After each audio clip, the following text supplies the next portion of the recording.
उनके पति ने उनका त्याग कर दिया।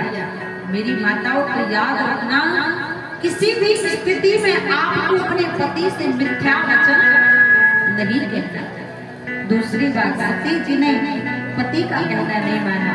और दूसरी बात, पिता दक्ष ने यज्ञ किया तो दक्ष के यज्ञ में भी भगवान भोलेनाथ के मना करने पर भी पहुंच गई। भगवान से कहती कि पिताया भवन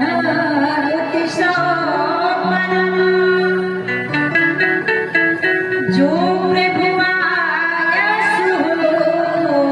सोई, सो मैं जाऊं कृपायतन सादर दे।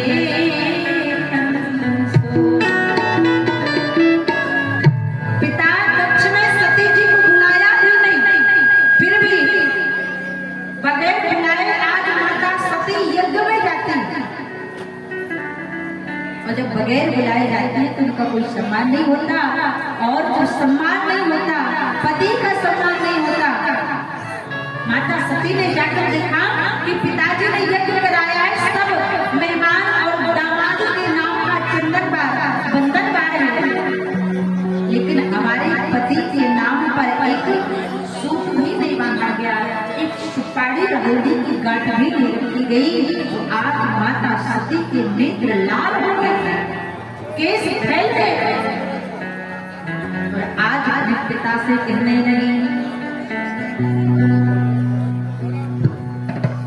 हे महाराज दक्ष, आपने हमारे पति का अपमान किया। और कहते हैं कि माताएं पहले हर चीज बर्दाश्त कर सकती हैं, लेकिन पति का अपमान कभी बर्दाश्त नहीं कर सकती।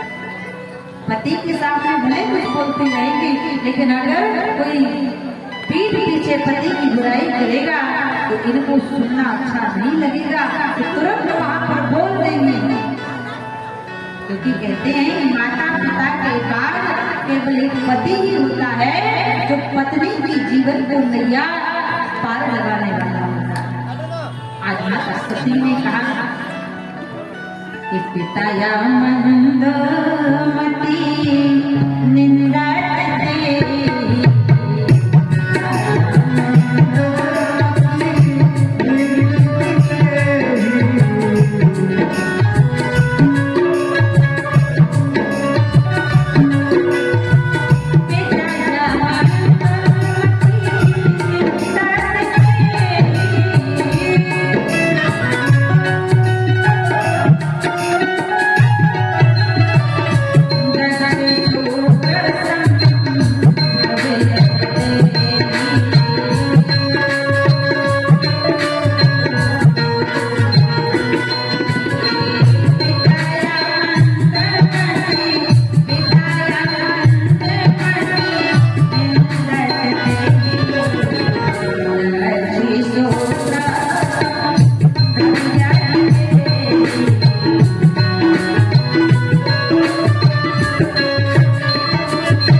बोलिए कि नारायण भगवान जय हो। माता सती ने कहा, आज आपने हमारे पति का अपमान किया है, आपने भगवान शिव की महिमा को नहीं समझा, और आज बगैर सोचे समझे हमारे पति का अपमान किया है। रे महाराज दक्ष, अब मैं आपके शरीर को आपके ही इस यज्ञ में जलाकर भस्मीभूत कर दूंगी। पिताया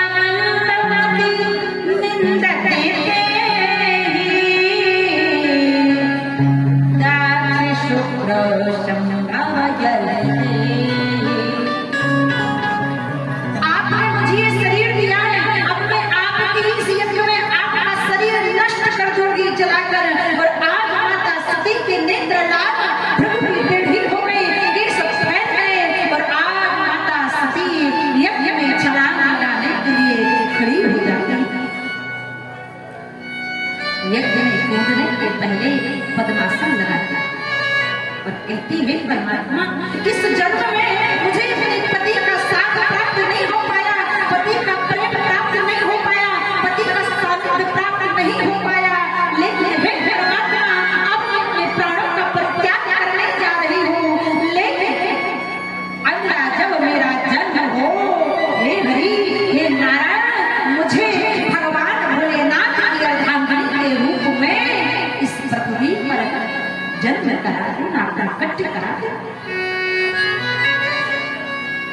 आसन लगाकर परमात्मा से प्रार्थना करती हैं, हे प्रभु जय राम शिव पद अनुरागा मरण सती हरि सर्वर मांगा। अब मेरा जन्म अगला जन्म हो, मैं इस जन्म को विफल कर रही हूँ, इस पिता दक्ष के युग में नष्ट कर रही हूँ, लेकिन जब अगला जन्म मुझे मिले तो मुझे भोलेनाथ के चरणों की अर्धांगिनी बना दे।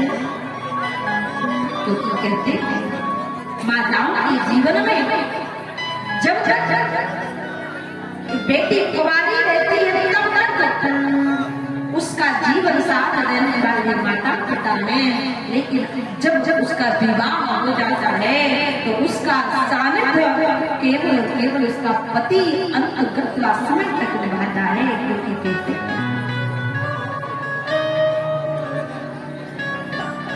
माताओं बहनों के दो सुख होते हैं और वो दो सुख जीवन के सबसे महत्वपूर्ण तथ्य माने गए। पहला पति बिन शूनी मां,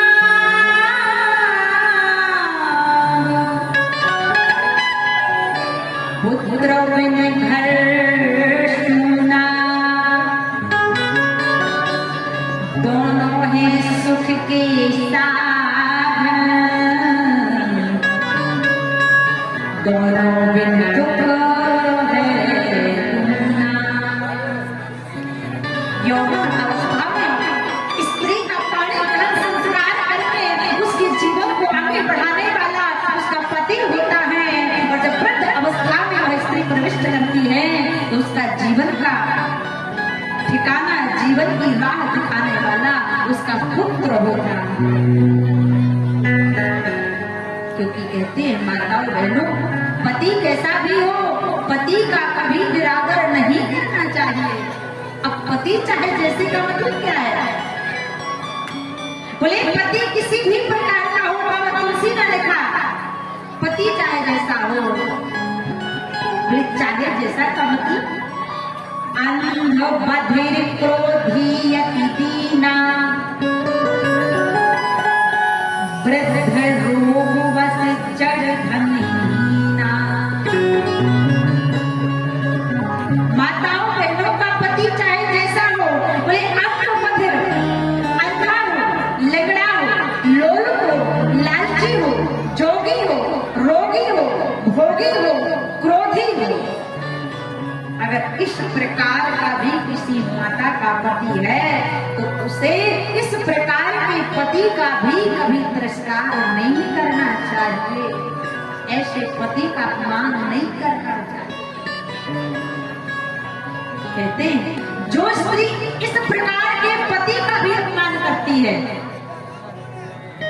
8 अवगुणी पति का भी अगर अपमान स्त्री करती है तो वो कितनी भी राम कथा सुने, भागवत कथा सुने, यज्ञ करे, जप करे, लेकिन उसे मोक्ष की प्राप्ति होने वाली नहीं। उसे जाना कहाँ पड़ेगा? तुलसीदास जी ने लिखा एक ऐसे पति करती अपमान,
बोले अगर ऐसे भी पति का अपमान स्त्री करती है तो जाना कहाँ पड़ेगा?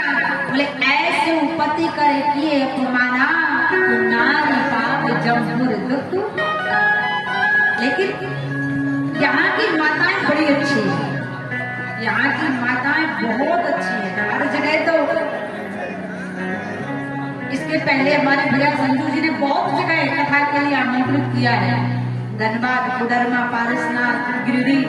लेकिन जितनी अच्छी माताएं बनियाडी की हैं, उतनी अच्छी माताएं कहीं नहीं है। क्योंकि हर जगह कथा करने जाते हैं ना, तो माताएं बहनें आपस में इतना बात करती है, इतना बात करती है, लेकिन यहाँ की माताएं आपस में बात नहीं करती। अपने अपने घरों से आती हैं तो एकदम शांत बैठकर भगवान की कथा सुनती हैं, मन लगाकर। आपस में कोई बातचीत नहीं, कोई शोर नहीं, इतने भाव से कथा सुनती हैं कि ये लगता है घर से संकल्प लेकर आती है कि हम कथा ही सुनेंगे और किसी की व्यथा नहीं सुनेंगे। तो एक बार बनियाडी की माता अपने तालियों की सेवा जरूर कर दे। बहुत सुंदर सुशील और सभ्य माताएं हैं। तो कहते हैं ना, ये माताएं मैंने हर चीज में फर्स्ट होती है, होती भी नहीं। झाड़ू लगाने में फर्स्ट, पोछा लगाने में फर्स्ट, भोजन बनाने में फर्स्ट, भोजन करने में फर्स्ट।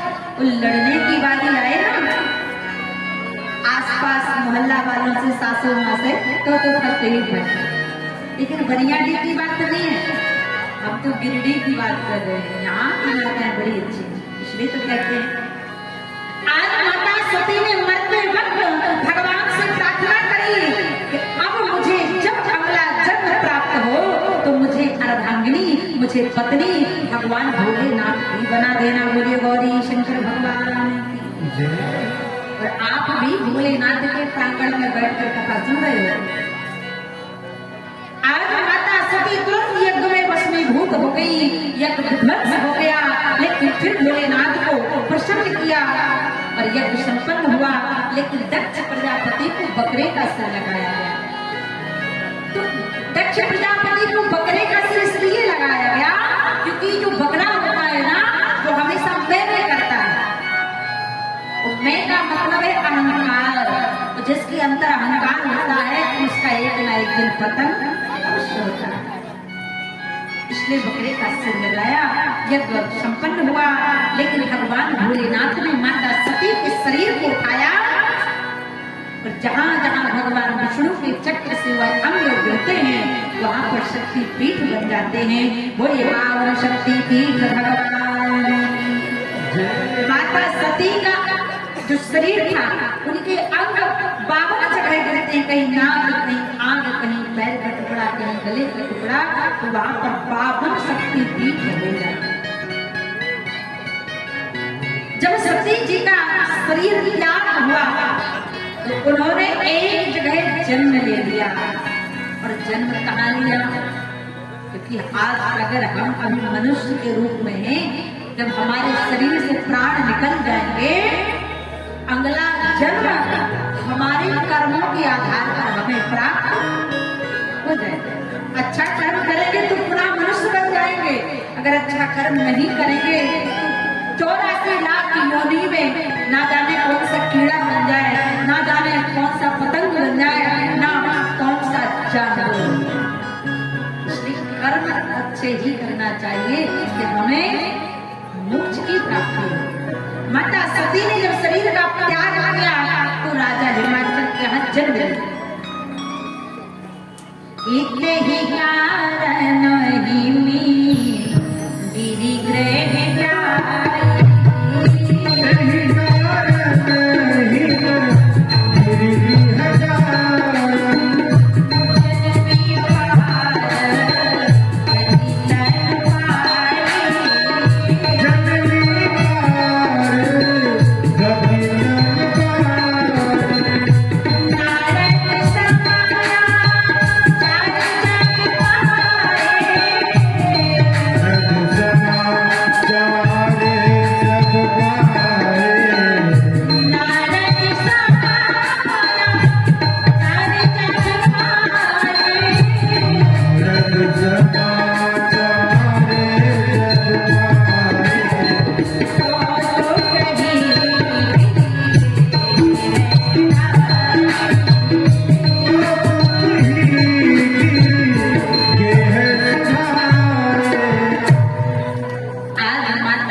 हुई।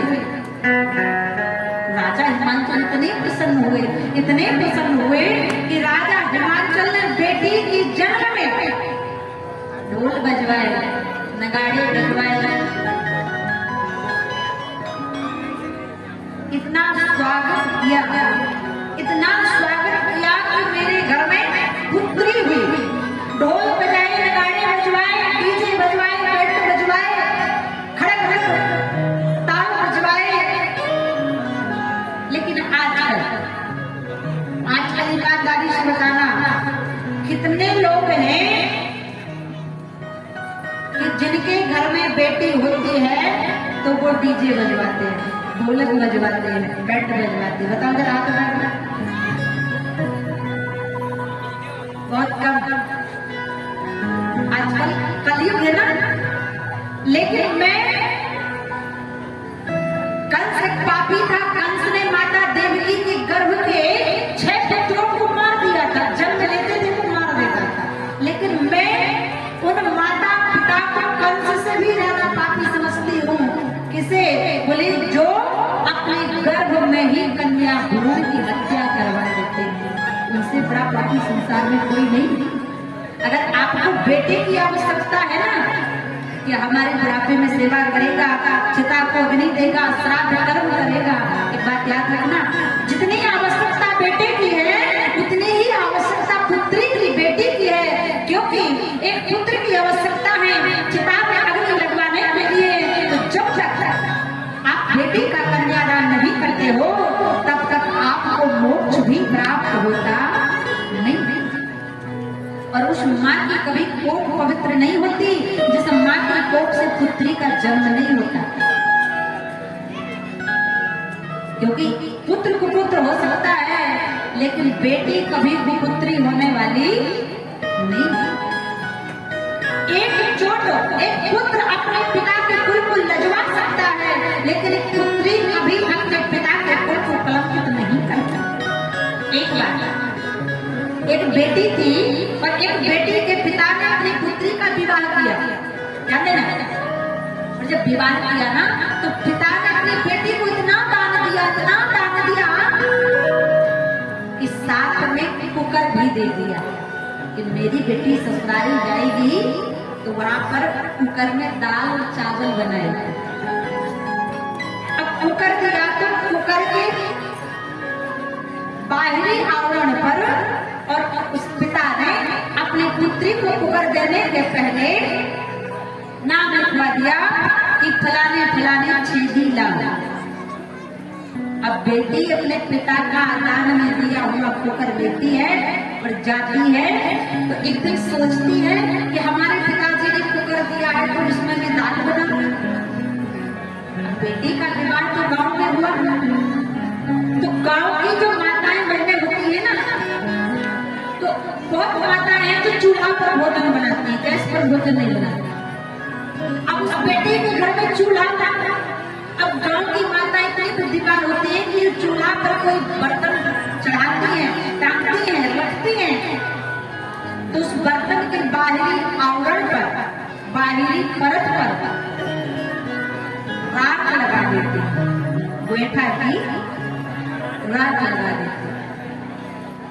अब उस बेटी ने कुकर के चारों तरफ राख लगा दी लेकिन जहां उसके पिता का नाम लिखा था ना उसने वहां पर राख नहीं लगाया। उस सास ने देखा कि मेरी बहू ने सारे कुकर में राख लगा दी लेकिन एक छोटी सी जगह छोड़ दी, वहां राख नहीं लगाई। पूछ दिया, बहू,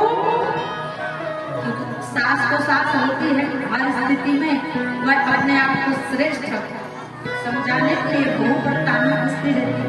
क्योंकि सास का मतलब क्या है? बोले सास, बोले जो ससुराल में बहू को घर पेट सास सही ना लेने दे।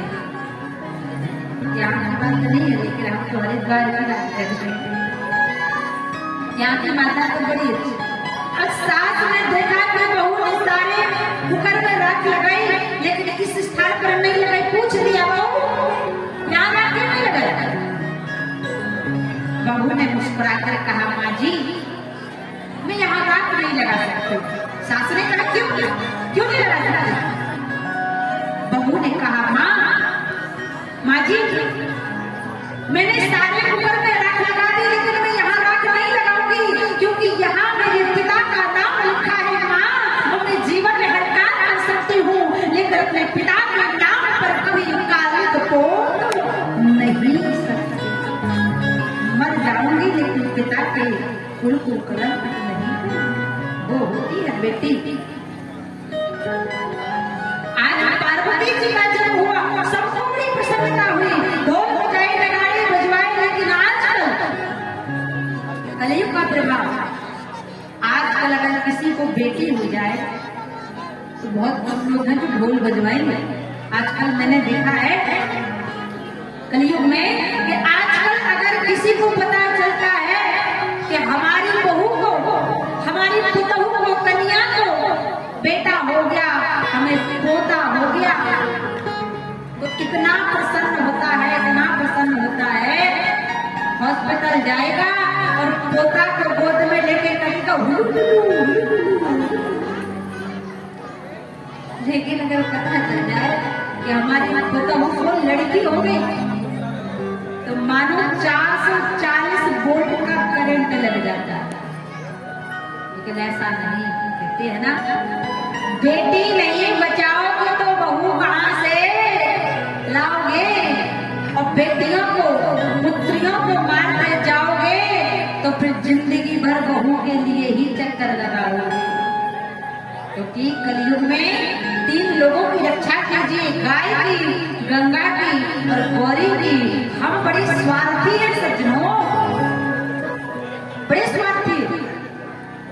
हमने देखा है आजकल कलयुग में कि गाय जब तक दूध देती है ना, उसे हम बड़े भाव से घर में रखते हैं। तो गाय ने दूध देना बंद किया, एक डंडा लगाया, गाय करके बाहर। वही गाय फिर नाना प्रकार की ठोकरों को खाती है, मालिक के द्वारा सताई जाती है, उसे समय से भोजन प्राप्त नहीं हो पाता, तो फिर वही गैया मैया आपके कुल को श्राप दे देती है, तो आपका जीवन पर अस्त व्यस्त हो जाता है। हर हिंदू को, हर सनातन धर्म के भक्तों को गाय दूध दे या ना दे, लेकिन हर घर में गाय जरूर होना चाहिए। क्यों? क्योंकि गाय के खुरों में, जो गाय के पैर के नीचे खुर होते हैं ना, उनमें बहुत बड़ी शक्ति होती है। जिस घर की गाय प्रसन्न रहती है, क्योंकि जिस घर में गाय रहती है उस घर में कभी भी रोग बाधा कलह नहीं होता है। गाय दूध दे या ना दे, हमें गाय की सेवा करना चाहिए। पहली रोटी बनाए माताएं तो गाय को खिलाए, और सबसे बाद की रोटी किसे खिलाना चाहिए? मुर्गी को, कुत्ता को बहुत। पहली रोटी गाय, पहली घर की पहली रोटी का अधिकार गैया का होता है, गैया मैया का होता है। तो जिस घर की माँ पहली रोटी गाय को खिला देती है, उसका बेटा, उसकी औलाद कभी जीवन में दुखी नहीं हो सकता। वो लास्ट की रोटी कुत्ते को खिलाएगी तो उसके घर में किसी प्रकार से धन की कमी नहीं आएगी। अगर आप अभी ऐसा नहीं करते हो तो कल से प्रैक्टिकल कर लेना। आपके बेटा की अगर जॉब नहीं लग रही है ना, एक माए तक गैया को रोटी खिला कर देखो, जॉब न लग जाए तो बताना, बोलो हनुमान जी महाराज की। विश्वास की बात है। कई माताएं मैंने देखा है, कई माताएं तो जब भोजन बनाती हैं इतना चिड़चिड़ाती है, इतना चिड़चिड़ाती है, सास को चिड़चिड़ाएंगी, ससुर को चिड़चिड़ाएंगी, देवर को चिड़चिड़ाएंगी। एक जगह तो पता चल रही थी, एक माता जी कहने लगी, देवी जी आप बहुत अच्छा कथा सुनाती है, इसलिए कल आपका हम पूरी टीम के साथ निमंत्रण करते हैं, हमारे घर आइएगा, नवरात्रा में हम आपका भोजन कराना चाहते हैं। इनका बहुत अच्छी बात है। अब माता जी ने निमंत्रण तो कर दिया, लेकिन जब हम लोग कल निमंत्रण खाने के लिए गए तो देखा कि माता जी अपने रसोई घर में भोजन बना रही थी। तो ये सत्य घटना है। लेकिन जब माता जी रसोई घर में भोजन बना रही थी ना, तो भोजन चप्पल पहनकर बना रही थी।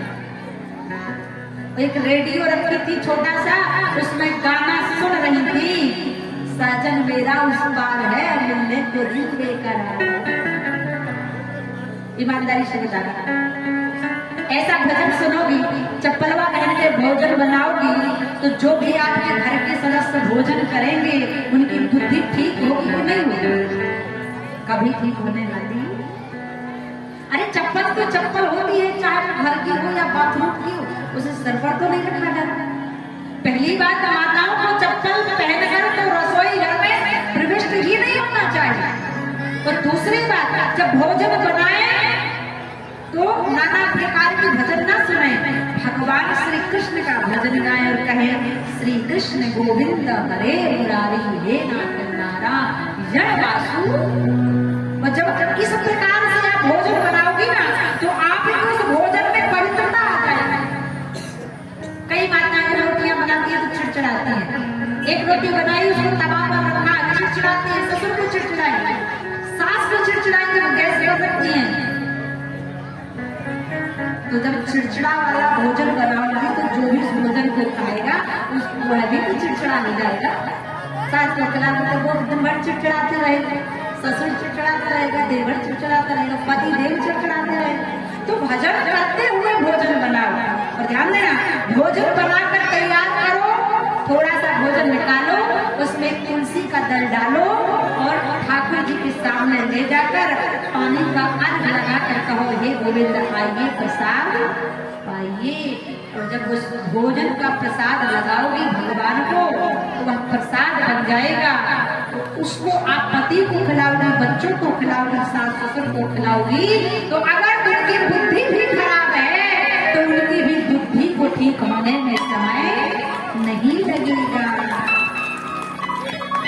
क्योंकि कहते हैं मैं जो कुछ भी हूँ, जैसी भी